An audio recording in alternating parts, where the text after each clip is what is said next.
Welcome to Think Big with Dan and Qasim. Join hosts Dan Melnick and Qasim Masood as they explore big ideas, limitless possibilities, and engage with visionaries, entrepreneurs, and thought leaders who dare to dream big, get inspired, motivated, and find practical tips for personal growth. Think big, dream bigger, and ignite your potential. Welcome to Think Big with Dan and Qasim, and our guest today is Samantha. So Samantha, if you want to go ahead and introduce yourself, tell us where you live and what you do. I'm the founder of JoeyDolls. We create diverse Asian dolls for children, and we started in 2021 in the pandemic, but we really only launched officially with our dolls in 2023. Awesome. And you're based in Toronto, right? I'm based in Toronto. Yes, yeah, that's right. Awesome. So in terms of this business, like what kind of inspired you to start this company? Yeah, so actually, I was a wedding photographer before and still doing a little bit, but it was really until the pandemic where I couldn't do any weddings anymore. And so I was really like stuck at home. And I was actually about that time where I had become a new mom, and I realized I couldn't do weddings anymore because of all like late nights and long days, and all weekends are all booked out. All my summer was booked out. And so I really wanted to enjoy this time being a mom, but I was like couldn't do it anymore because of the everything was canceled and postponed. So it was around that time of the pandemic, and we were witnessing the rise of anti-Asian hate. And I was looking for dolls to help my daughter feel proud of who she is, because we were stuck at home, we were lonely, and I wanted her to have a friend. And I was really struck by how little variety there was out there. There was nothing that I could feel comfortable giving, nothing that really celebrated our heritage. There was just very like, of course, there has been some changes from what when I was growing up, but I was just so struck by how like stereotypical the dolls were still out there, and there just wasn't like something that really showcased the diversity within the Asian community itself. Oh yeah, no, sorry, and that was when I just decided if I couldn't find it, I guess I need to make it. It was actually my husband's idea, and so I was then with this very small idea to really come to do this. And being a mom, I had no idea what I was doing. I have no experience in production or e-commerce, anything like that. So it took quite some time to like research, develop, and get right before I even went to launch it. Yeah, so just talk more about that. I'm always curious about these stories. Like, how did you actually research and find like the right partner to actually go and make your product? And I know like that you mentioned that you started in 21, but it took until 23 to like actually launch your product. So yeah, I'm just curious, kind of like what did that look like for you? Yeah, so it was like a lot of trial and error. So initially I had this like grandiose idea of like doing it locally. I'm gonna, try and use as much like local materials, all of this stuff. And so I initially, well, first of all, I was researching a lot online. Like, how do I even get started? How do I even make a doll? I don't know anything about sewing. I went to the library, borrowed some doll books, all this stuff.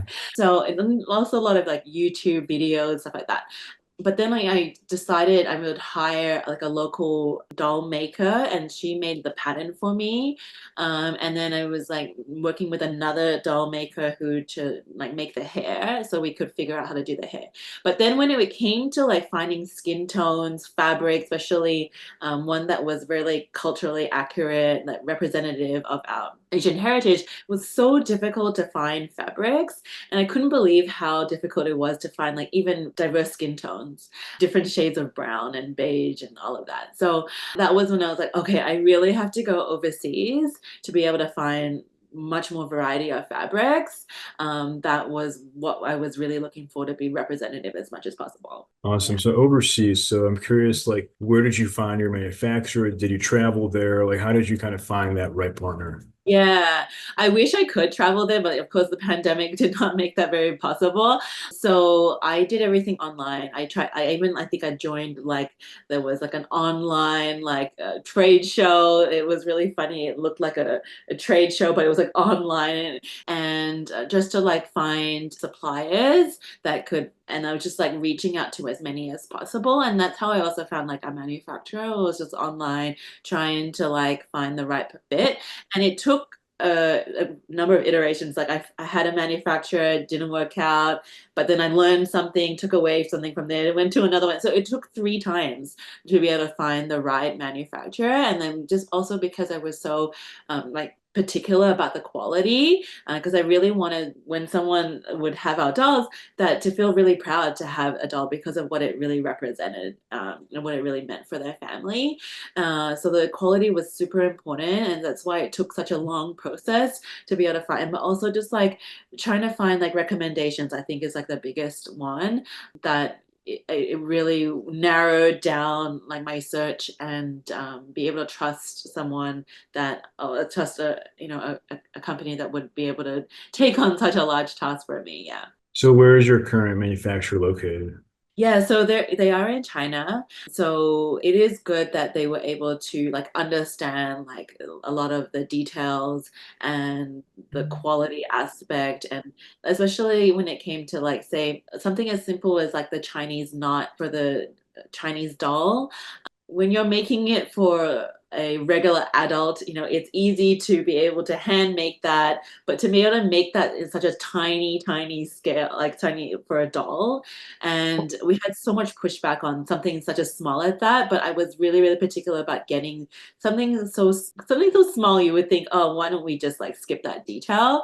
I was so particular about getting something like that and making sure we could get it like handmade to be able to so for kids to be able to see that and like know that that's important part of the attire. Awesome. Yeah. So in terms of your business today, right? Like when you mentioned that you kind of are focusing on e-commerce. So I guess is that most of your channel now, or are you doing retail? I guess like what is kind of your strategy here as we're wrapping up on 2024? Yeah, so I guess like going into it, I always thought I would be very like D2C, and that's where I had focused a lot of my marketing, and especially at the very beginning, I was just like marketing on social media, reaching out to a lot of moms and getting a lot of good feedback from that. But as we grow, I realized that it's really difficult to continue to expand in like such a large scale, especially I'm just one person. I don't have like additional funding. I'm just like I'm doing this all on my own. So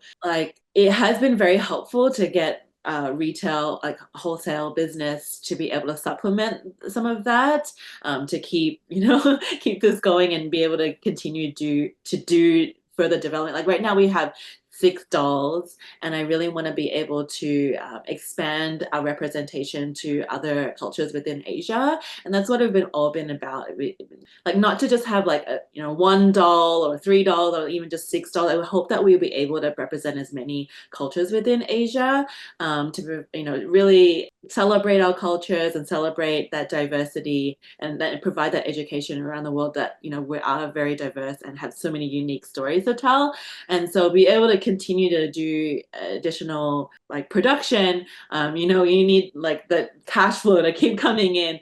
So it has been really good to have the retail sales, because they are be able to have that foot on the ground presence, because I am in Canada. Found that most of our sales have been like out west, in the US especially, and so to be able to for me to be out there all the time would be very costly. But for retail to have that foot traffic has been really great for us, because we've been getting a lot of exposure from that. So what does the breakdown look like currently? It's like what percent of your business is currently direct to consumer versus other channels like retail? Yeah.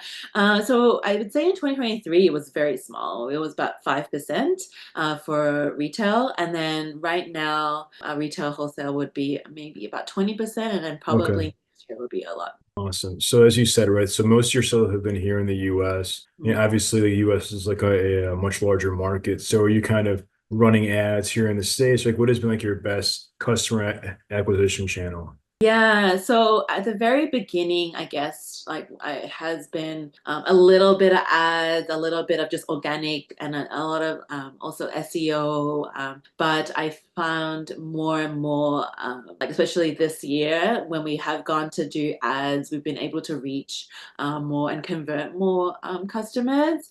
So it's not something that I have a good strategy in place for ads right now, just because I am still learning all of this, but redefining what our strategy would be for our ads and like outgoing organic traffic and all of that. But I think we haven't been utilizing ads in probably a very efficient way yet. Right. Uh, yeah, so I hope that we'll be able to continue to improve on all of these like strategies, like organic SEO, just like organic reach on social, and as well as ads. Yeah, so because I guess that you were mentioning earlier about kind of reaching out to moms. So is that kind of something that you've done as well, kind of reaching out to influencer moms, maybe in your niche and saying, hey, here's this product if you want to go and promote it, like kind of like affiliate marketing in a sense. Right. Yeah. At the very beginning, we were actually really lucky that I could post. I had got a lot of good traction on like Facebook groups for moms, especially Asian mom groups. And that was a very good free way to get a good, like our target demographic right there. But I found that more and more Facebook groups are becoming stricter and stricter with all of these. And we haven't been able to post recently, even when trying to get like intel and not being salesy at all or anything like that. And even I've had customers say that they wanted to share our stuff like on Facebook groups, but they haven't been able to. Like, and so using influencers on social has been really good for us. Yeah, like using moms out there, but it also has been difficult being like a startup. I'm only, I'm just again a mom trying to do all of this. I can't pay for some influencers for that reach, and so Sure, it sure. had a lot of like trial and error. So while some have been good, some haven't turned out the way we wanted to, and some we'd love to have but we can't afford. So and totally respect that, that we would have to pay for that. Yeah. 100%. Yeah, I mean, I think so many companies go under because they spend more money than they can, than Mhm. they can afford. It's good to kind of be strategic, understanding, like your cash flow, P&L, like what can you actually invest in that's going to generate maximum returns for you. So, what would you say is the one biggest piece of advice that you wish you knew before you got started? Yeah, definitely trying to develop a good community of people that have experience in this. Because for me, has been a lot of trial and error, and of course, a lot of like time wasted, money wasted. I think if I had a lot of like recommendations or that could guide me or even like help mentor me through this process would have been really helpful, especially at the very beginning, because I had no idea what I was doing. So looking back, I probably could have cut out a lot of that time and money wasted. But it is difficult when you don't have like a network of people to try to like, utilize or leverage from. It is difficult. So I think, even like a way back then, try to like utilize my network as much as possible to see who I could try and get some intel and like guide me to the right path. That would have been I think the most helpful, because I have always been like a very like do it yourself, I'll research it on my own, but it takes so much time and like trial and error to be able to figure out and do right. Yeah. Exactly. So, if we're going to have this conversation again in 1 year from now, where do you see things going for your business? Yeah, I hope that we'll have some more products down the line. I really am excited about what we have coming up in the future. So I do hope that we have a more developed like collection or line that we have, and also not just dolls. I hope that we'll be able to have other items that children will be able to have that can have like a more complementary suite of products for us. And I know our dolls have been our biggest seller and our biggest, like, has been iconic for us.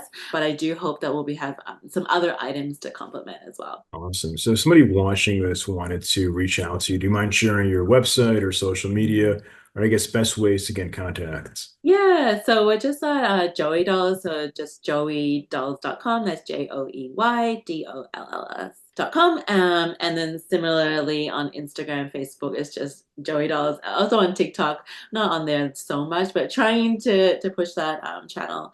But yeah, it's all just Joey Dolls. Awesome. Well, Samantha, thank you so much for your time today. All right, thank you so much for having me. It's so nice chatting.